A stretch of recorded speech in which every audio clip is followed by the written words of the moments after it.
দিনটি ছিল শুক্রবার।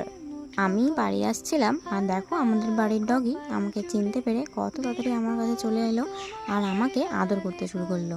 মানে আদর ঠিক না, আমাকে জড়ায় ধরলো আর ওর দাবি হলো ওকে আদর করতে হবে। দেখ দেখ, চল বাড়ি চল, বাড়িতে চল, বাড়িতে চল, বাড়িতে চল। ও ঠিক আছে ঠিক আছে, চল বাড়িতে চল, বাড়িতে চল। ই জামা পর, বাড়িতে আয়, বাড়িতে চল, বাড়িতে আয়। আরে বাড়িতে আয়, বাড়িতে আয়। দেখ তো দেখ তো দেখ দেখ দেখ দেখ তাহলে। ও মাই গড, পাটা চাপে ধরে রাখছে।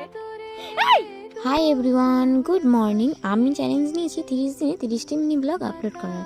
আজ মিনি ব্লগ আপলোড করার ডে 9। তো চলো আজকের ব্লগটা শুরু করি। সেভাবে আর কোনো মিনি ব্লগের ক্লিপ নেওয়া হচ্ছে না, কারণ কি ওই যে একটাই আমার মোবাইলের না স্পেস ফুল হয়ে গেছে।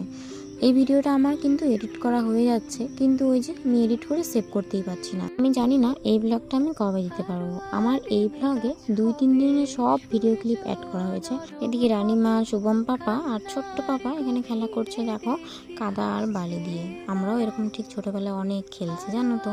এই যে আমাদের বেঞ্চটা আছে, এই বেঞ্চের এই প্লাস্টিকটা কভারটা উঠিয়ে দিয়ে আমি মিশো থেকে একটা ওয়ালপেপার অর্ডার করেছি। সেই ওয়ালপেপারটাই আমি এই বেঞ্চে লাগিয়ে দিলাম। দেখো কি সুন্দর লাগছে দেখতে। আগের থেকে এই বেঞ্চটা কত সুন্দর হয়ে গেল। আজকের তারিখ হলো 5 তারিখ আর আজকে বিশ্ব পরিবেশ দিবস। আমাদের এই কাঁঠাল গাছটা এখন এইদিকে লাগানো হচ্ছে।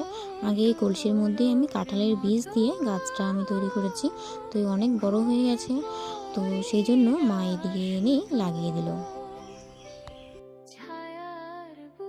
এই সুপরির খোলটা দেখে আমার ছোটবেলার কথা মনে পড়ে গেল। তাই আমার ভাস্তাদেরকে বললাম যে আয় এখানে বসে আমি ঘুরাই নিয়ে বেড়াই। ছোটবেলায় আমরা এরকম অনেক খেলা করছি জানো তো, সেই জন্য এখন ওদেরকে একটু ঘুরাই নিয়ে আসলাম। আর এই ভিডিও ক্লিপটা আমার অনেক দিনের, মানে ওই 1.5-2 মাস হয়ে গেল। মে মাসের এই ভিডিও ক্লিপটি, যেদিন আমার মা আমার বোনকে মোবাইল গিফট করেছিল।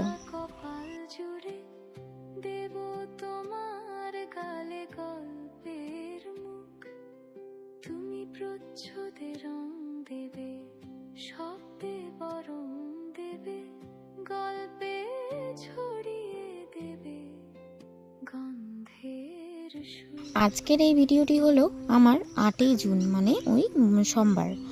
আমি এই বেডটিকে, মানে আমার রুমটিকে সুন্দর করে সাজিয়ে তুলবো, সেই জন্য আমি বেডটা এখন অন্যদিকে নিয়ে যাব। আর এই যে দেখো বেড সব সরানো কমপ্লিট। আর এই যে আমার রুমের ফাইনাল লুক। এদিকে আমি বেডটা রেখেছি আর এদিকে রেখেছি ড্রেসিং টেবিলটা। কেমন হয়েছে অবশ্যই জানিও তো। আর